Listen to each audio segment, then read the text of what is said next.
በስመ አብ ወወልድ ወመንፈስ ቅዱስ አሐዱ አምላክ አሜን። የተወደዳችሁ የእግዚአብሔር ቤተሰቦች፣ የድንግል ማርያም ወዳጆች እንደምን ሰነበታችሁ? በቸርነቱ የሰበሰበን ቅዱስ ቃሉን የሚያስተምረን ሳይገባን በቅድስናው ስፍራ እንድንገኝ የፈቀደልን እግዚአብሔር አምላካችን የተመሰገነ ይሁን። ይህን ሕዝብ የሚያስተምር እግዚአብሔር ነው። ሰው የሚያስተምረው ሕዝብ ቢሆን ኖሮ ምቾት፣ ድሎት ይፈልግ ነበረ። ተጨናንቆ ተጣቦ አይቀመጥም ነበረ፣ ይቁነጠነጥ ነበረ። እናንተ ብቻ አይደላችሁም። በአዳራሽ ውስጥ ካለው ሕዝብ በላይ አፈር ላይ ተቀምጠው በውጭ እየተማሩ ነው። ይህ ሕዝብ የእግዚአብሔር ሕዝብ ነው። እግዚአብሔር የሚያስብለት ሕዝብ ነው። እግዚአብሔር የሚመራው ሕዝብ ነው። በዚህ ደስ ሊለን ይገባል። ይህም የእግዚአብሔር ጸጋ ነውና ዕለት ዕለት የሚያሳስበኝ የቤተ ክርስቲያን ነገር ነው። የአብያተ ክርስቲያናት ነገር ነው። ይህን ቃል የተናገረው ታላቁ ሐዋርያ ቅዱስ ጳውሎስ ነው።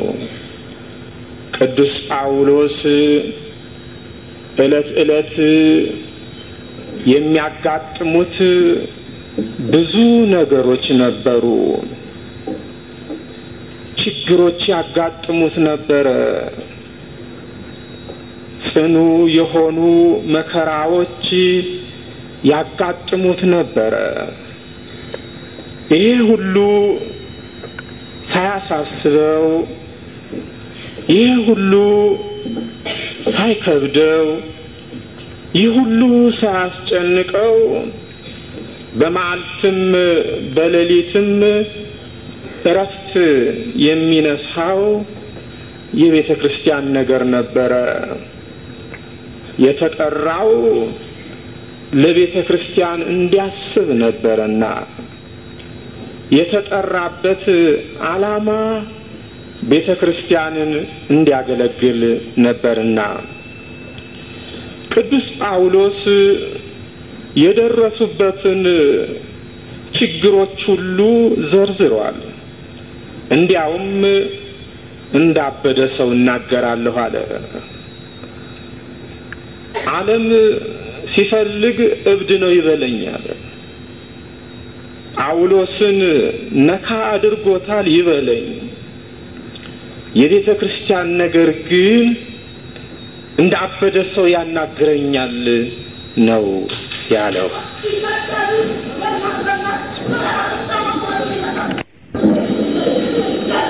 ሰይጣን ጉባኤ ሊረብሽ ነው እንደሚያደርገው እንጂ ሌላ ምንም ነገር የለም። የእግዚአብሔርን ጉባኤ ለመረበሽ ዓላማው ስለሆነ ሰይጣን ብዙ መጨነቅ ማድነቅ አያስፈልግም። የእግዚአብሔርን ሥራ ነው ማድነቅ። ሰይጣን ምን የሚደነቅ ሥራ አለው? ልበ አምላክ ዳዊት በልዎ ለእግዚአብሔር ግሩም ግብርከ፣ እግዚአብሔርን ሥራ ግሩም ነው በሉት። እግዚአብሔር የሰላም አምላክ ነው። ሰይጣን ደግሞ በጥባጭ ነው። አያችሁ፣ የሰይጣን ሥራው ማደፍረስ ነው። እግዚአብሔር ግን የሰላም አምላክ ነው። ይሄን ልናምን ያስፈልጋል። ቅዱስ ጳውሎስ እንዳበደ ሰው እናገራለሁ አለ። አዎ ዛሬም ቢሆን እውነትን የሚናገሩ ሰዎች እንደ እብድ ነው የሚታዩት፣ እንደ ቀውስ ነው የሚታዩት። ቅዱስ ጳውሎስም አስቀድሞ ተናግሮታል። ሁለተኛ ቆሮንቶስ ምዕራፍ 11 ቁጥር 23 ላይ ነው ኃይለ ቃሉ የምናገኘው። ብዙ ጊዜ ደከምኩ፣ ብዙ ጊዜ ተገረፍኩ፣ ብዙ ጊዜ ታሰርኩ፣ ብዙ ጊዜ ለሞት የሚያበቃ መከራ ተቀበልኩ ማለት ደብድበው በቃ ሞቷል ብለው እንደ ውሻ ሬሳ እግሩን አስረው እየጎተቱ ከከተማ ውጪ ጥለውት ነበር። ደቀ መዛሙርቱ ዙሪያውን ከበው ሲያዝኑ ብድግ ብሎ ተነሳ። ከዚያ እንደገና ለስብከት ወደ ከተማ ተመለሰ። ገረማቸው ደቀ መዛሙርቱ። እስመ በብዙህ ጻይር ወበጻማ ሐለወነ ከመንባ ለመንግስተ እግዚአብሔር። በብዙ ችግር፣ በብዙ ድካም፣ በብዙ ፈተና የእግዚአብሔርን መንግስት እንወርሳት ዘንድ አለን የተባለው በዚህ ጊዜ ነው።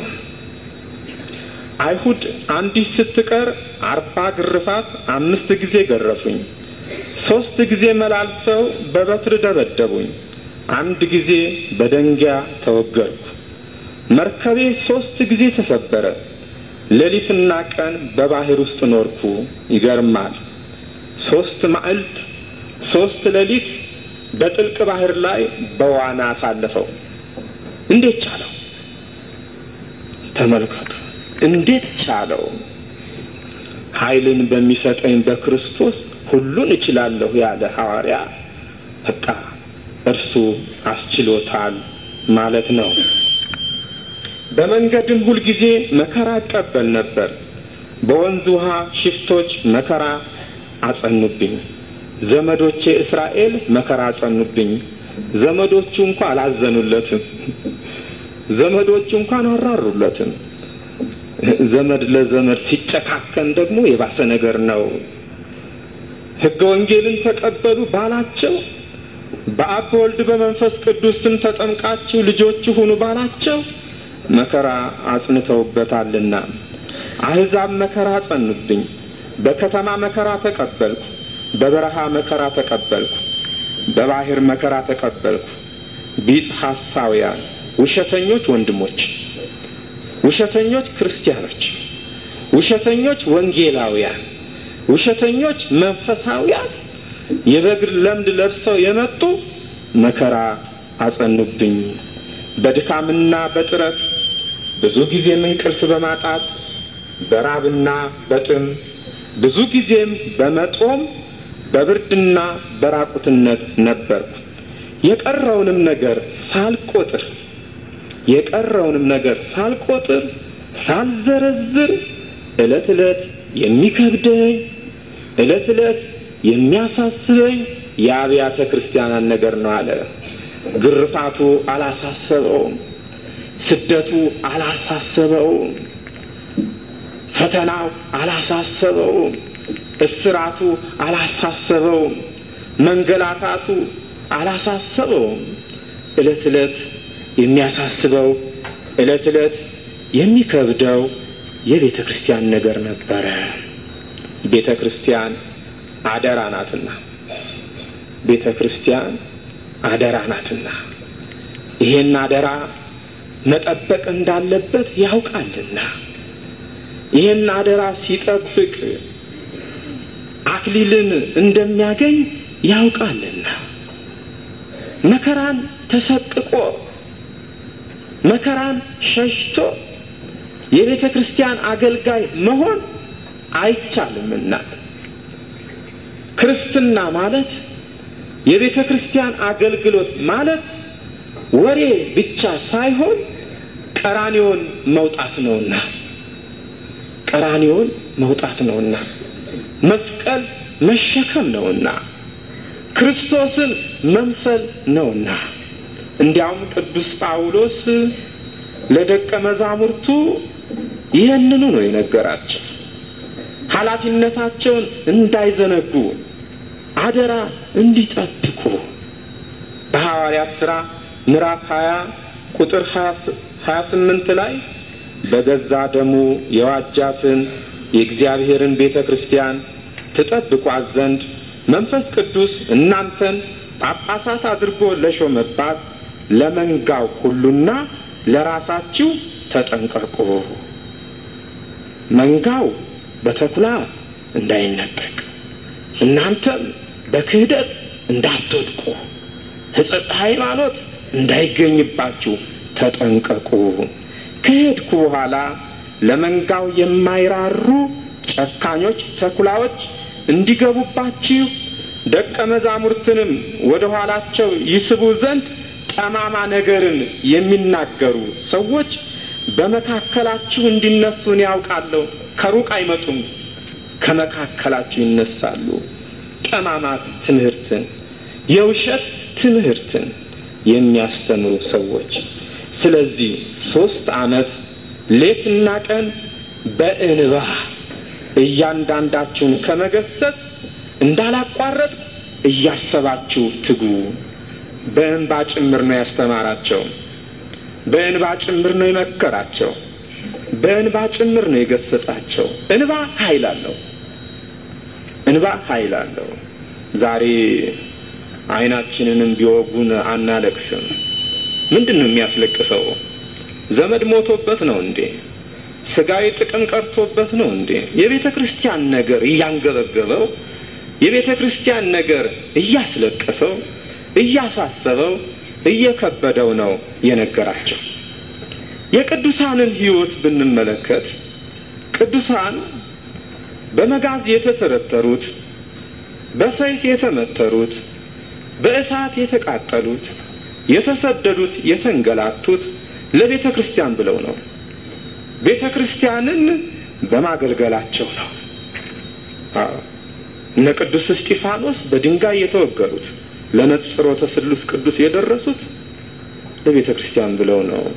እነ ቅዱስ ጊዮርጊስ ተፈይተው እስኪበተኑ ድረስ ጽኑ መከራን የተቀበሉት ለቤተ ክርስቲያን ብለው ነው።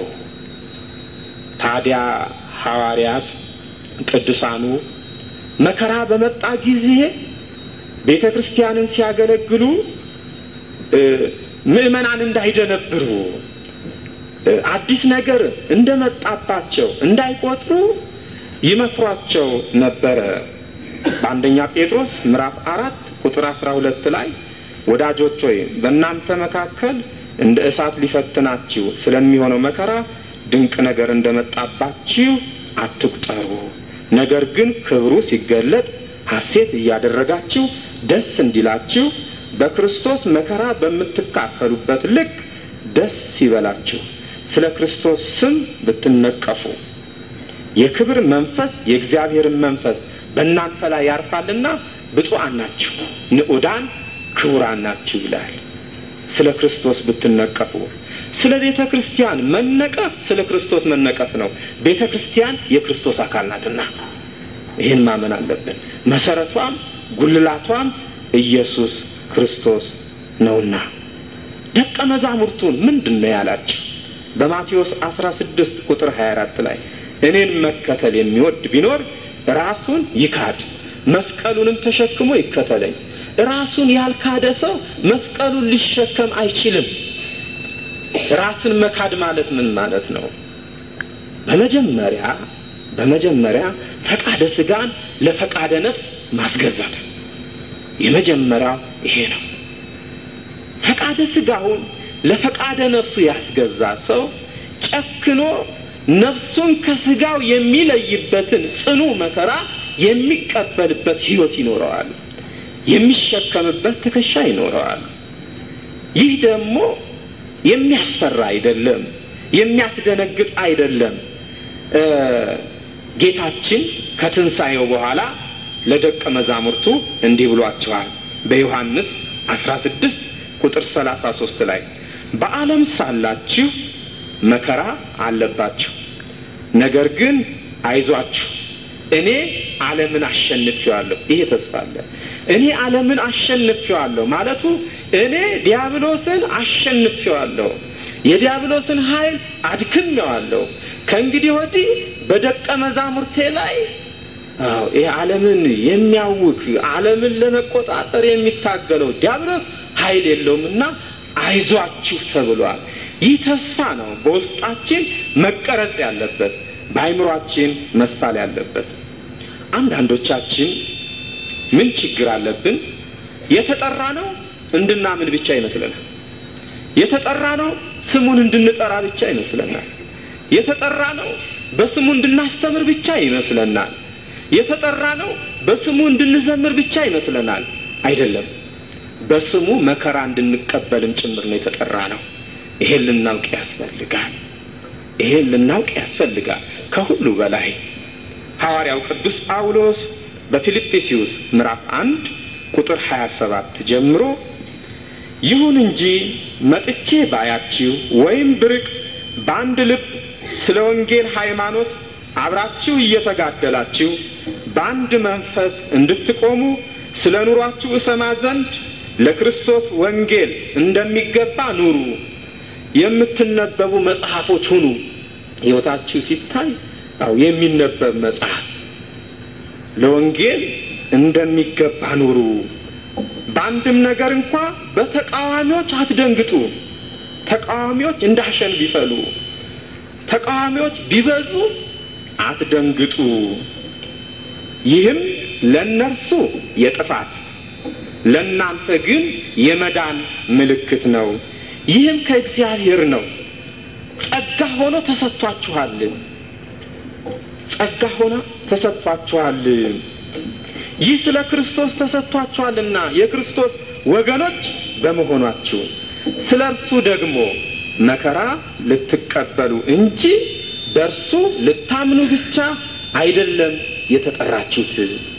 በእኔ ያያችሁት አሁንም በእኔ እንዳለ የምትሰሙት ያው መጋደል ደርሶባችኋልና ይላል።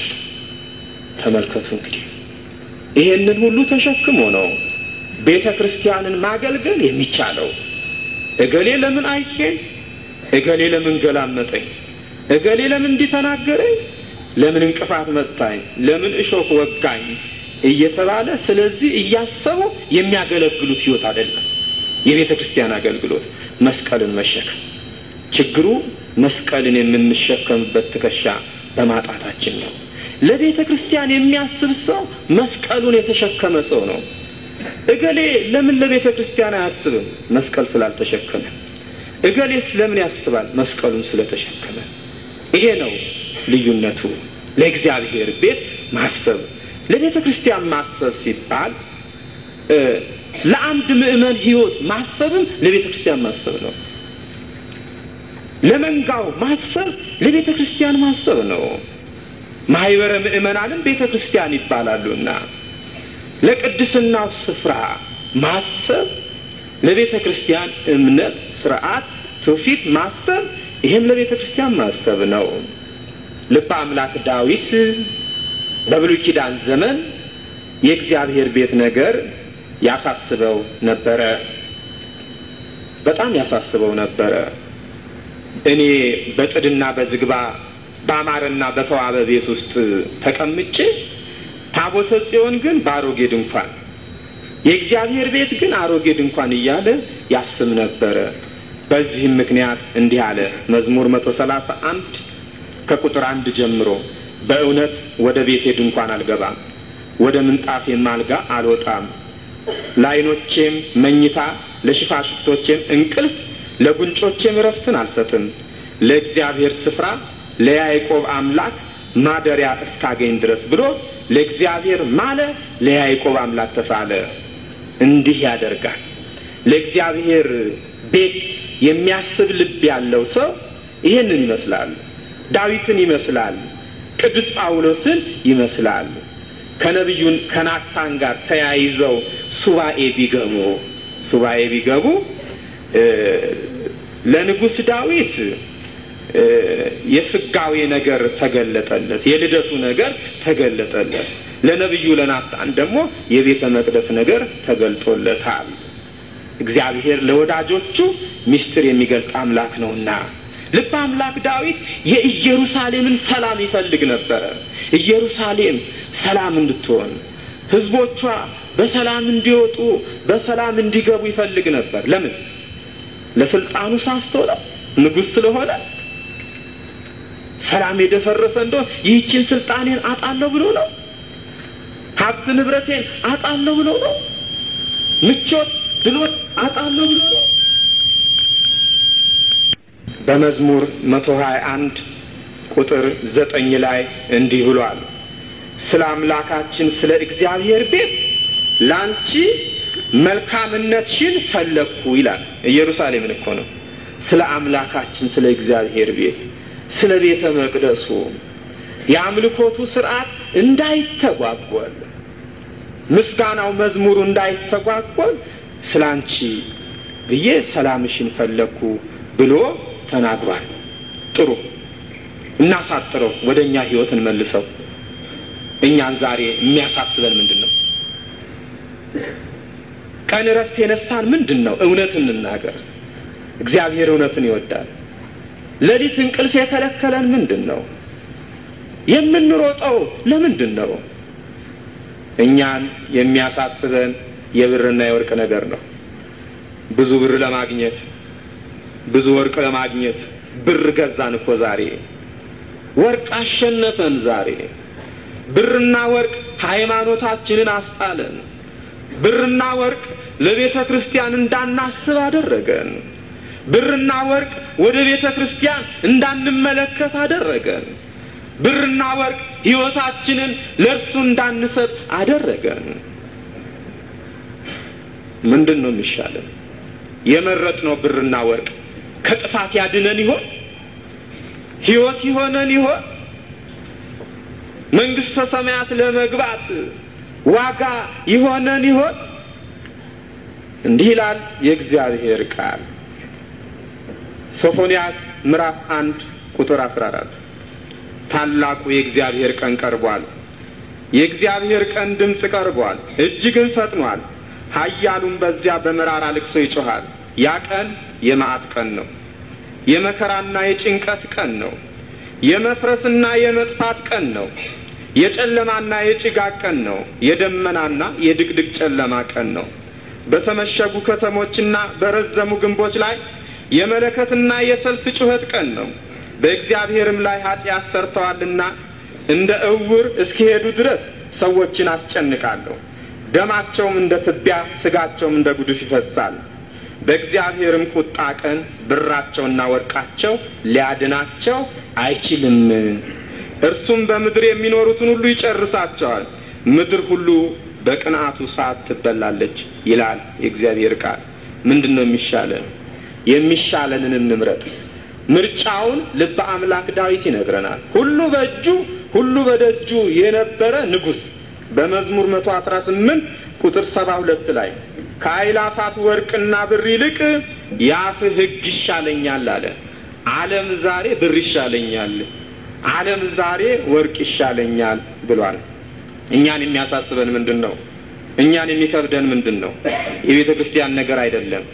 ስለምንበላው መብል፣ ስለምንጠጣው መጠጥ፣ ስለምንለብሰው ልብስ ይሄ ነው። ሆዳችን ገዛን፣ ስጋችን አሸነፈን። ፈቃደ ስጋችንን ለፈቃደ ነፍሳችን ማስገዛት አቃተን። እንዴት አድርገን ነው ታዲያ ለቤተ ክርስቲያን የምናስበው? እንዴት አድርገን ነው ታዲያ ለቤተ ክርስቲያን የምንቆረቆረው? ከፍጥረታት ተማሩ ተብለናል እኮ። ጌታችን በማቴዎስ 6 ቁጥር 25 ላይ በአጭር ቃል የሰማይ ወፎችን ተመልከቱ ብሎናል። በአጭር ቃል የሜዳ አበቦችን ተመልከቱ ብሎናል። ለምን ስለ መብል ስለ መጠጥ ትጨነቃላችሁ? ስለ ልብስ ስለምን ትጨነቃ? ከነዚህ ተማሩ። ታላቁ ፍጡር የሰው ልጅ ከወፎች መማር ተሳ ነው። ከሜዳ አበቦች መማር ተሳ ነው። ጌታችን በመጨረሻ ላይ የተናገረው ነገር አለ። እናንተ እምነት የጎደላችሁ እናንተንማ እንዴት እንግዲህ ምን እንበላለን ምን እንጠጣለን ብላችሁ አትጨነቁ። ይህንስ ሁሉ አሕዛብ ይፈልጋሉ። ይህ ሁሉ እንዲያስፈልጋችሁ የሰማይ አባታችሁ ያውቃልና ነገር ግን አስቀድማችሁ የእግዚአብሔርን መንግስት ጽድቁንም ሁሉ ፈልጉ ይህ ሁሉ ይጨመርላችኋል ይላል። መንግስቱንና ጽድቁን ያስቀደመ ሰው ነው ለቤተ ክርስቲያን ማሰብ የሚችለው። እኛን የሚያሳስበን ምንድነው? የምንኖርበት ቤት ሁላችን ከኔ ጀምሮ አሁን እንደው ገንዘብ ባገኝ ሎተሪ ቢወጣልኝ እንደው ጥሩ ቪላ ቤት ሰራ ነበር። ይሄን ነው የምናስበው። ስለ ምድራዊ መኖሪያችን ነው የምናስበው። ስለ ምድራዊ መኖሪያው የሚያስብ ሰው ስለ ሰማያዊ መኖሪያው እንዴት ሊያስብ ይችላል? ሰማያዊ መኖሪያውን የሚያገኝበትን ስራ እንዴት ሊሰራ ይችላል? ይሄ እኮ ነው ትልቁ ችግር። እንደው ገንዘብ ባገኝ እንደው አላሙዲንን ባደረገኝ የምንል ሰዎች አለን። ለምን? ለስጋዊ ፍላጎታችን ስንል፣ ስጋዊ ፍላጎታችን ለማሟላት ስንል። ግን ልበ አምላክ ዳዊት ምን ብሏል? እግዚአብሔር ቤትን ካልሰራ ቤተ ሰሪዎች በከንቱ ይደክማሉ።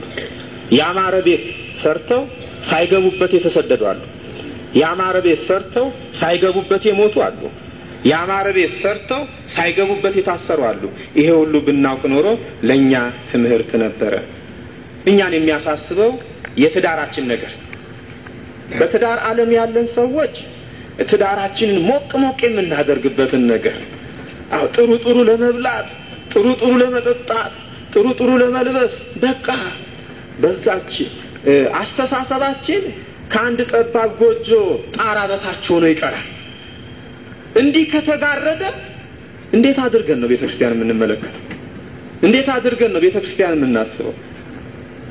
ወደ ትዳር ዓለም ያልገባን ሰዎች ደግሞ ማንን ላግባ? ማት ይሻላለች፣ ደሞዝ አላት፣ መልኳ ጥሩ ነው፣ በቃ ይሄ የራሳችን የሆነ ክራይቴሪያ ያለን ወገኖች። እንዲህ ከሆነ መንግስቱንና ጽድቁን ማስቀደም አልቻልም ማለት ነው። ጌታችን እንዲህ ብሏል በሉቃስ 21 ቁጥር 34 ላይ ነገር ግን ልባችሁ በመጠጥ ብዛትና በስካር ስለ ትዳርም በማሰብ እንዳይከብድ ያ ቀንም በድንገት እንዳይመጣባችሁ ለራሳችሁ ተጠንቀቁ። በምድር ሁሉ ላይ በሚቀመጡ ሁሉ እንደ ወጥመድ ይደርስባቸዋልና እንግዲህ ሊመጣ ካለው ከዚህ ሁሉ ለማምለጥ በሰው ልጅን ፊት ለመቆም እንድትችሉ ስትጸልዩ ሁልጊዜ ትጉ ይላል። ሌላው እኔንና እናንተን የሚያሳስበን ሰራተኞች ስለሆን የደሞዛችን ነገር። ብዙዎች ለደሞዛቸው ሲሉ እውነትን አይናገሩም። ይህችን ደሞዜን ያጣዋት እንደሆነ እንላለን። ብዙዎች የምናስበው ደሞዛችን የሚያድግበትን መንገድ 500 ብር የሚበላው 1000 ብር፣ 1000 ብር የሚበላው 2000 ብር እንዲሆን 100,000 ብር ቢሰጠው የሰው ልጅ ፍላጎት አይሞላም። ይሄ እኮ ነው የሚያሳዝነው። 100,000 ብር በወር ቢከፈለው ምን ዋጋ አለው? የኢትዮጵያ ብር $100,000 ቢሆን ነው እንጂ ጥሩ ነው የምንለው። እስከዚህ ድረስ ነው። እስራኤል ዘስጋ እግዚአብሔር ከምርኮ መለሳቸው፣ ከባርነት ቀንበር አላቀቃቸው። የኢየሩሳሌምና የይሁዳ ከተሞች ጠፍተው ነበር። የእግዚአብሔርን ቤት ፈርሶ ሙጃ በቅሎበት ነበር። ሁሉም ለራሳቸው ያማረ ቤት ሰሩ። ገበሬው ሩጫ ሁሉ ወደ እርሻ፣ ሰራተኛው ወደ ስራው፣ ወደ ደሞዝ። ሙጃ የበቀለበትን የፈረሰውን የእግዚአብሔርን ቤት ዞር ብሎ የሚያይጠፋ፣ ስለ እግዚአብሔር ቤት የሚያስብ ጠፋ። ወገኖች ስለ እግዚአብሔር ቤት የማናስብ ከሆነ የምናገኘው ሁሉ አይባረክም። ያሰኘውን ያህል እናገኝ አይባረክም። እስራኤል ዘስጋን በነብዩ ቃል እግዚአብሔር ተናገራቸው። ትንቢተ ሐጌ ምዕራፍ 1 ከቁጥር 4 ጀምሮ በውኑ የእግዚአብሔር ቤት ፈርሶ ሳለ እናንተ ራሳችሁ በተሸለሙ ቤቶቻችሁ ለመኖር ጊዜው ነውን? አሁንም የሰራዊት ጌታ እግዚአብሔር እንዲህ ይላል፣ ልባችሁን በመንገዳችሁ ላይ አድርጉ። ብዙ ዘራችሁ ጥቂትም አገባችሁ። ለእግዚአብሔር ቤት የማያስቡ ሰዎች የሚዘሩት ዘር ብዙ ዘርተው ጥቂት ነው የሚሰበስቡት። ለእግዚአብሔር ቤት የሚያስቡ ግን ጥቂት ዘርተው ብዙ ነው የሚሰበስቡት። ልዩነቱን ተመልከቱ። ብዙ ዘራችሁ ጥቂትም አገባችሁ፣ በላችሁ ነገር ግን አልጠገባችሁም፣ ጠጣችሁ ነገር ግን አልረካችሁም፣ ለበሳችሁ ነገር ግን አልሞቃችሁም። ደሞዙን የተቀበለ ሰው በቀዳዳ ከረጢት ያደርገው ዘንድ ደሞዙን ተቀበለ። አያችሁ፣ በቀዳዳ ከረጢት የተቀመጠ ነገር ተንጠባጥቦ መቼ እንዳለቀ አይታወቅም። ዛሬ እኛ ደሞዛችንን እንወስዳለን። ለደሞዛችን ብለን እግዚአብሔርን እንረሳለን። ለደሞዛችን ብለን የእግዚአብሔርን ቤተክርስቲያን እንረሳለን። ግን የተቀበልነው ደሞዝ መቼ እንደሚያልቅ አናውቀውም። ብዙዎቻችን እንዴ ደሞዝ ከተቀበልኩ እኮ 15 ቀን አይሞላኝም፣ የት ደረሰ? ስክሪፕቶ ይዘን እንጨራለን። የት ግራ ይገባናል። ለምን? ለካ በቀዳዳ ከረጢት ነው የተቀመጠው። ለቤተክርስቲያን የማናስብ ከሆነ እንዲህ ነው። ሁላችንም ለቤተክርስቲያን የምናስብ ከሆነ ደሞዛችንን እግዚአብሔር ይባርከዋል። ሌላው እኛን የሚያሳስበን ምንድነው? አንድ የችግር ሰዓት ሲመጣ ይሄን የችግር ሰዓት እንዴት እንዘልቀዋለን? እንዴት እናሳልፈዋለን?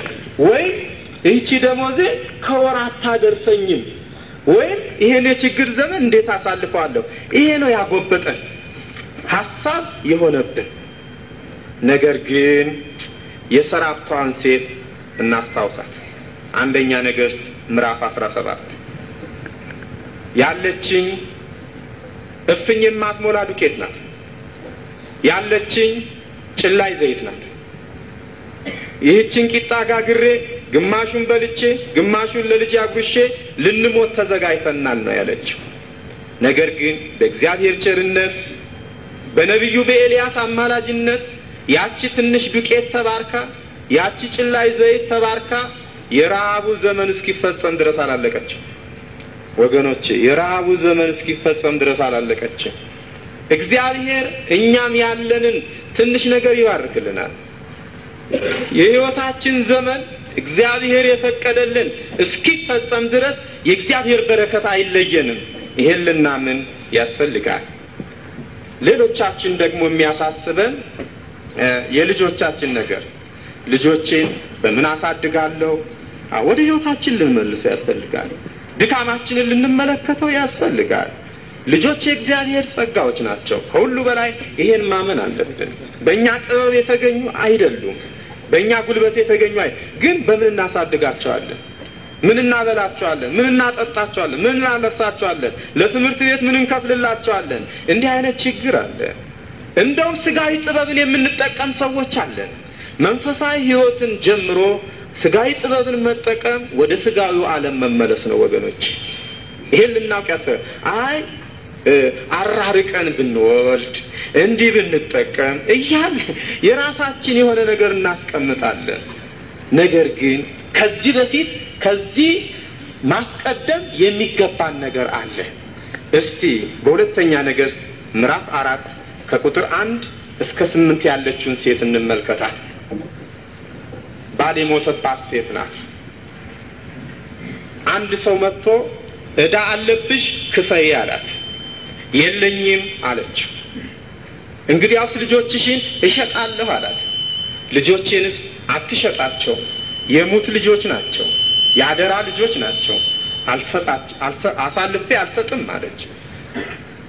ጊዜ ስጠኝ፣ ሌላ ጊዜ እከፍልሃለሁ አለችው።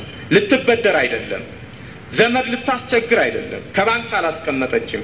ወደ ነብዩ ወደ ኤልሳ ሄደች፣ ወደ እግዚአብሔር ሰው ሄደች፣ ወደ ቅዱሱ ሰው ሄደች፣ ወደ ቀርሜሎስ ተራራ ችግሯን ነገረችው። ምን አለሽ አላት። ጭላይ ዘይት በማሰሮ አለኝ። አልሰወረችም። ያላችሁን ትንሽ ነው ብላችሁ አሰውሩ። አንዳንዶቻችን ደሞዝ ምን ያህል ነው ስንባል ትንሽ ከሆነች እንደብቃለን። አይ እንደው ይያል እንልመጠመጣለን። ምንድነው የሚያልመጠምጠን? አንዳንዱም ደሞዝ ይላል። የ100 ብር ደሞዝተኛው 800 ብር ሲል አያፍርም። ነገር ግን እንዲህ አይገባም። ይሄ ችግር ነው፣ የዘመናችን ችግር። ወንዶች ደሞዛቸውን ሴቶች እድሜያቸውን አይናገሩም ይባላል። ምን ያህል እውነት እንደሆነ አላውቅም። ነገር ግን ያቺ ሴት ጭላይ ዘይት አለኝ፣ እንግዲያውስ ማሰሮ ተዋሽና በቤትሽ ሙሉ ደርድሪ፣ እግዚአብሔር ያንቺን ማሰሮ የዘይት ምንጭ ያደርግልሻል አላት። አልተጠራጠረችም። እኛ ብንሆን ኤቢሲዲ የቆጠርነው እንዴ ሊሆን ይችላል? ሸክላ ቢሰብሩት ይሰበራል፣ ቢያደቁት ይደቃል አይደለም እንለው? ልክ እንዴ መስቀል ተሳለሙ ስንባል እንጨት ነው፣ ቢሰብሩት ይሰበራል፣ ቢያቃጥሉት ይቃጠላል። ከመስቀል በረከት ይገኛል ብለን አናምንም አይደል እንዴ? አዎ። ለምን? በስጋ ጥበብ ነው የምናየው። በስጋ ጥበብ ስናየው ደግሞ መንፈሳዊ ነገር ሁሉ ሞኝነት ነው የሚመስለን። ቅዱስ ጳውሎስ በአንደኛ ቆሮንቶስ ምዕራፍ 2 ፍጻሜው ቁጥር ላይ ለፍጥረታዊው ሰው የእግዚአብሔር መንፈስ ነገር ሞኝነት ስለሚመስለው አይቀበለውም፣ በመንፈስም ስለሚመረመር አይረዳውም ነው ያለው። ያቺ ሴት ግን ይሆንልኛል ይደረግልኛል ብላ አመነች፣ ሆነላት፣ ተደረገላት፣ ብዙ ማሰሮ ዘይት አገኘች። ከዚያስ በኋላ ቸኮለች ይሆን? አልቸኮለችም። በሯን ዘግታ ወደ ነብዩ ሄደች። ምን ላድርግ ያገኘችውን በረከት ምን ላድርግ አለች። ትልቅ ነገር እኮ ነው። እግዚአብሔር በረከትን ሲሰጠን ስጋይ ፍላጎታችንን ከምንከተል እግዚአብሔር ሆይ ምን ላድርግበት ብለን ፈቃዱን ብንጠይቅ እግዚአብሔር የፈቀደውን ስራ ልንሰራበት እንችላለን። ይሄልና ምን ያስፈልጋል? በሽጪና ግማሹን እዳሽን ክፈይ፣ ግማሹን ልጆችሽን አሳድግበት። ተመልከቱ፣ ልጆቿን የምታሳድግበትን በረከት በእግዚአብሔር ቸርነት በነብዩ በኤልሳ አማላጅነት አገኘች። እኛም በእግዚአብሔር ቸርነት በድንግል ማርያም አማላጅነት በቅዱሳን ሁሉ አማላጅነት ብዙ ነገር ልናገኝ እንችላለን። በመጨረሻ በማቴዎስ 14 ቁጥር 16 በማቴዎስ 15 ቁጥር 32 ላይ 5 እንጀራና 2 ዓሣ ባርኮ ስንት ሰው እንደመገበ ስንት መሶብ እንደተረፈ አትርሱ። ወገኖቼ ይሄንን ስጋዩን ነገር ሁሉ ትተን እንደ ቅዱስ ጳውሎስ ለቤተ ክርስቲያን የምናስብ ሰዎች ያድርገን። የእግዚአብሔር ቸርነት የድንግል ማርያም አማላጅነት አይለየን።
Yeah.